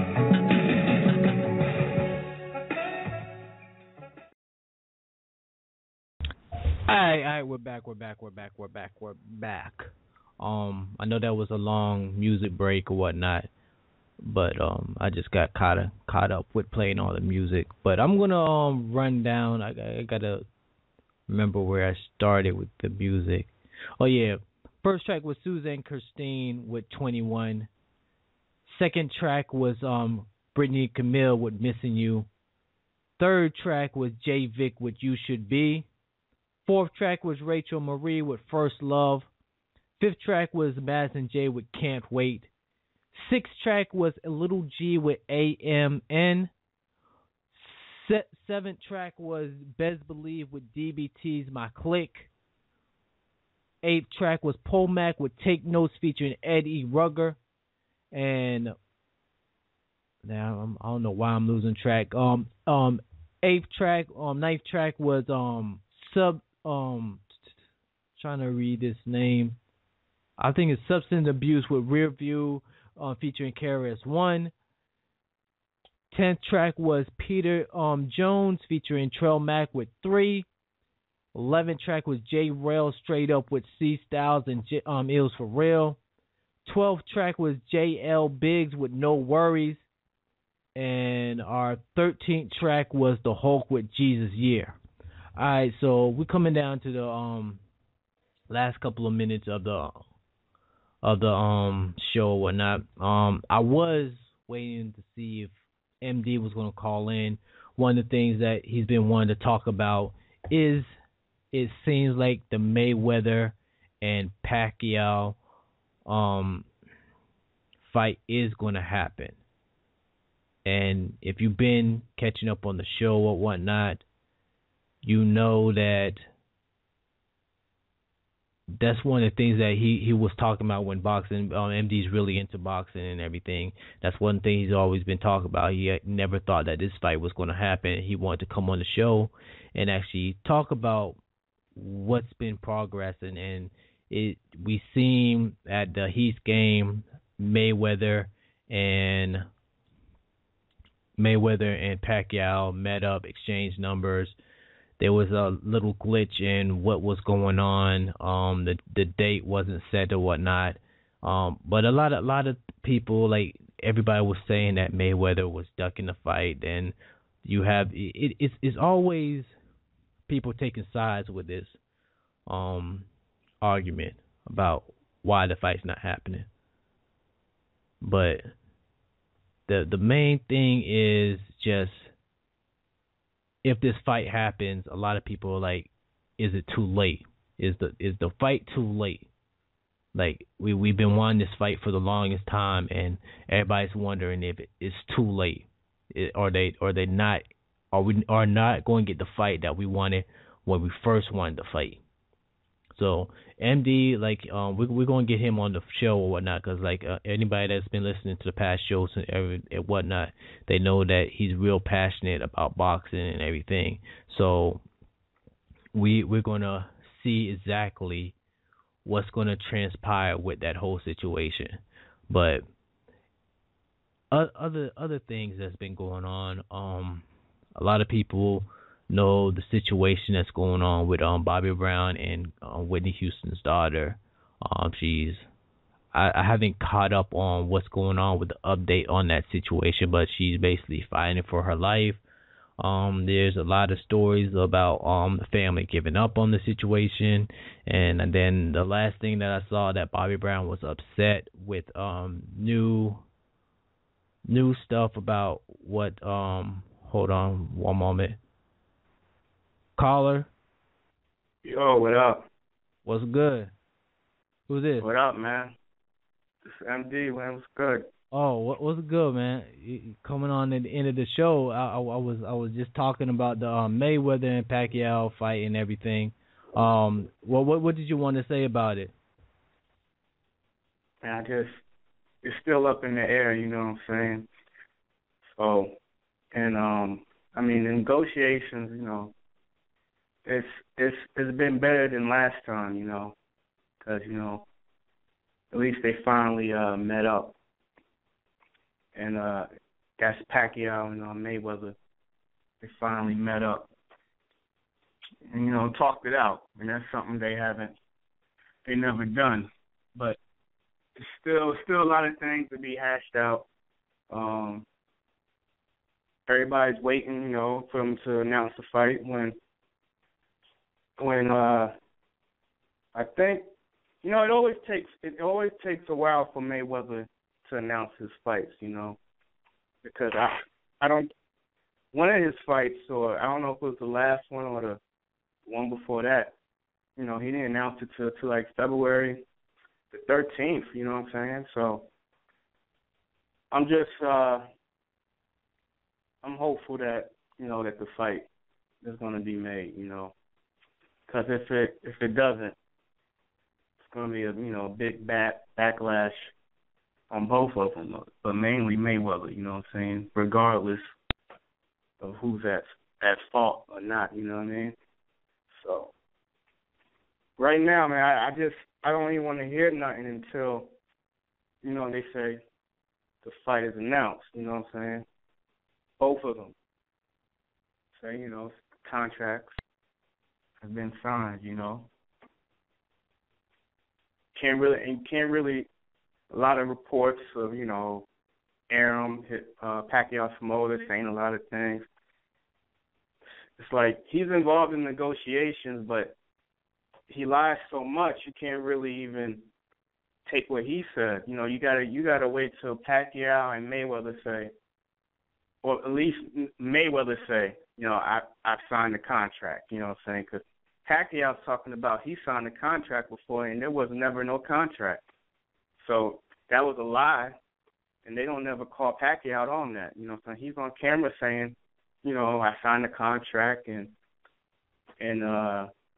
his manager saying sign the contract, Bob Anderson saying sign, and there was no contract, and they was lying, and the media doesn't call them out on that. You know what I'm saying? So I just hope the fight gets made, man. And I know if the fight, well, they're talking about now they're talking about the freaking the networks is fighting over, you know, different things, you know what I'm saying? So fighting over different things I don't even want to discuss, man. I just want them to make the fight, you know what I'm saying? So get this crap out the way, you know what I'm saying? It's been too long. I know that I haven't read into it this today. I just been seeing pictures. I don't know if you've seen them as well. Of them they sitting down talking today. Have you seen about that? Seen that? Yeah, I've seen that. So did you read up on it? I don't know if that picture was taken today. That could have been when they met up, that night when they met at the game. You know what I'm saying? So I'm not sure if that picture was taken today or not. But yeah. I mean, the fact that they actually sitting down and talking civilized, cause like before they were taking jabs at each other, and it just seemed like, because Pacquiao has the commercials and everything, poking fun at Mayweather, and then Mayweather's saying what he's saying, so it's like everybody's just going around in circles and circles, but just seeing them actually at that Heat game, exchanging numbers and everything, it seemed like there was some progress. But then I seen something with Bob Anger. Like, I didn't even read the article. I just saw that he's trying to move the date.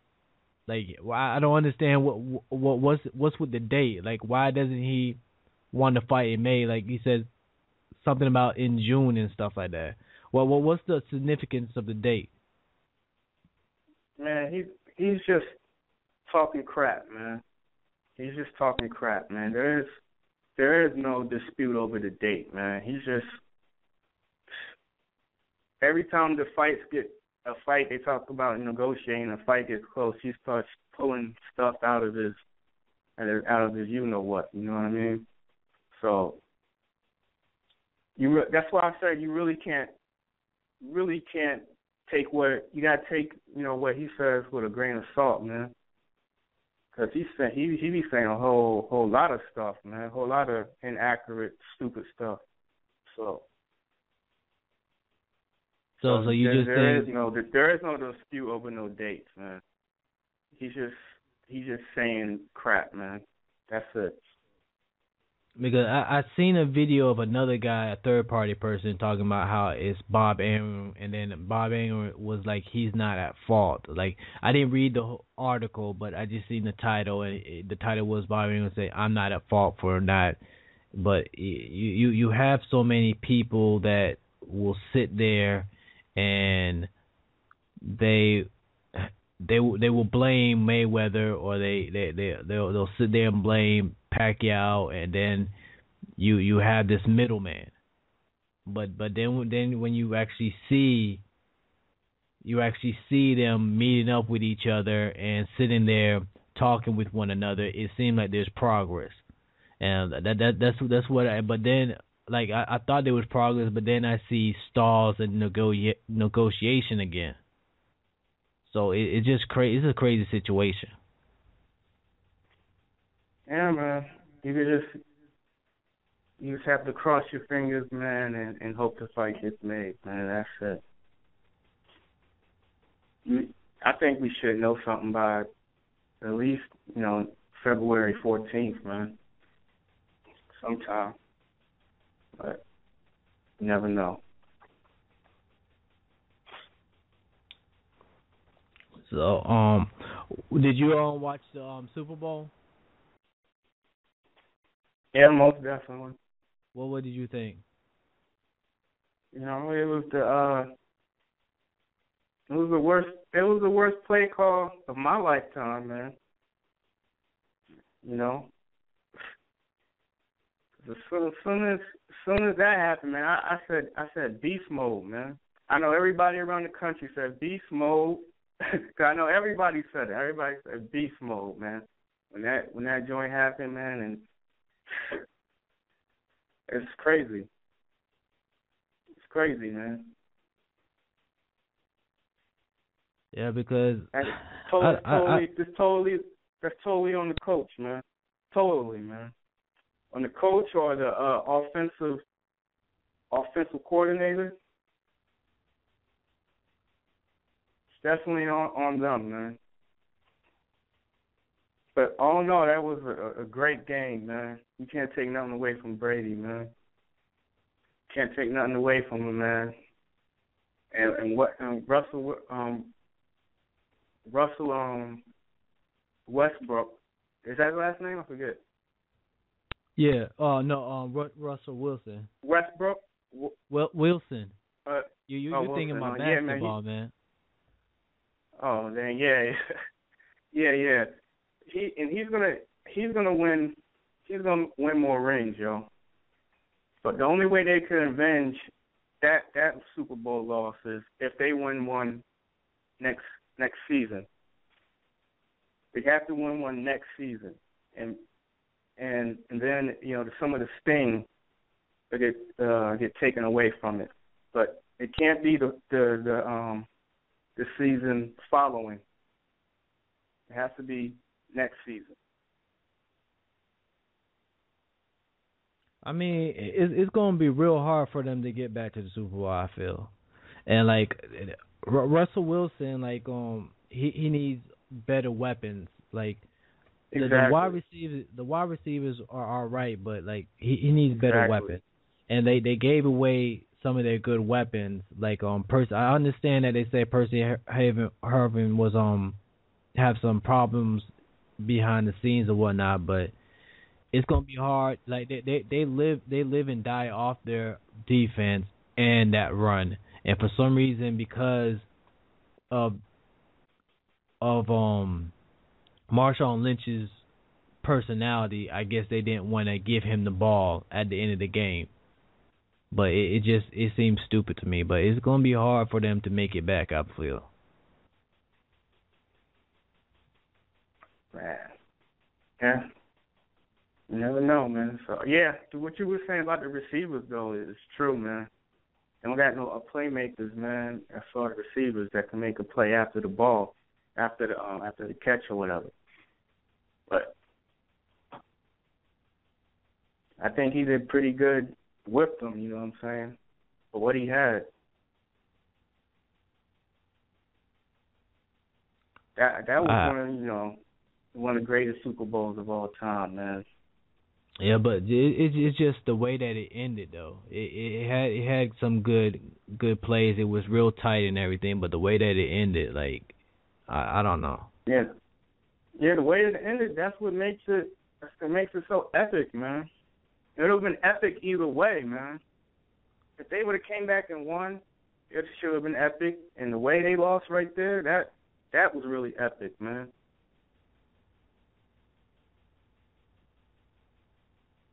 But yeah,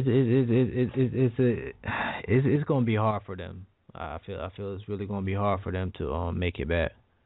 It's just I don't know. It's gonna be hard for them. That's all I'm gonna say. And Brady is one of the best quarterbacks, but he always gonna have that asterisk because it seemed like every time they won, there was some conspiracy going on. So he is a great quarterback, but he's gonna always have that floating over his head.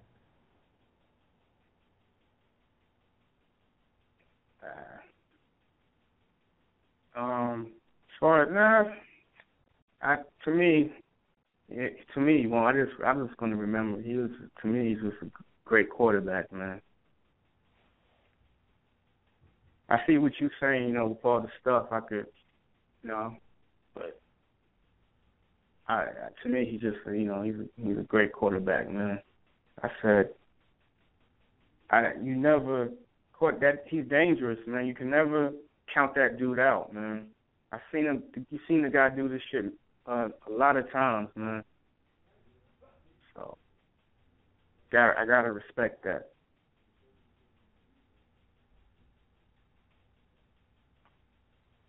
But yeah, we after the show or whatnot.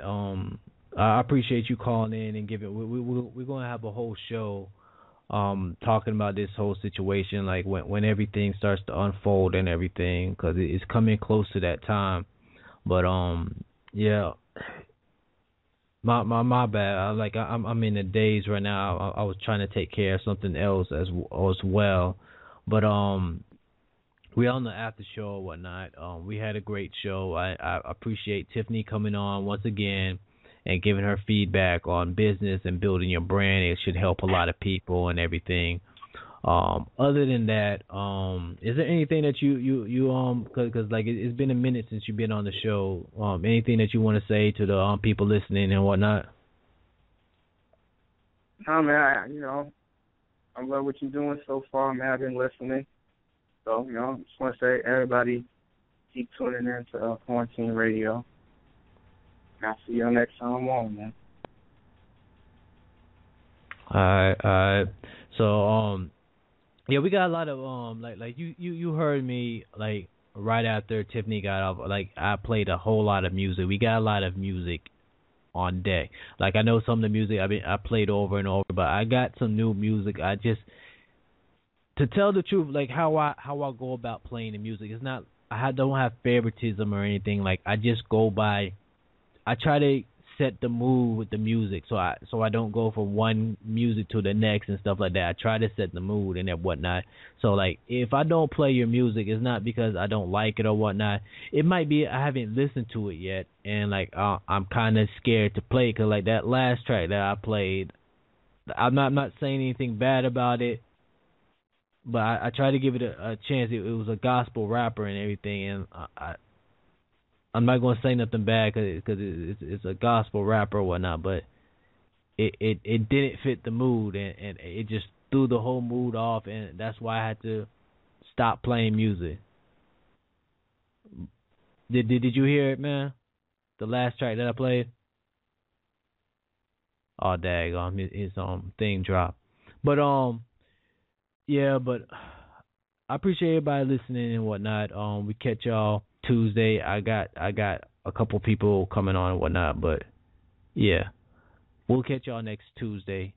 This show has been quarantined.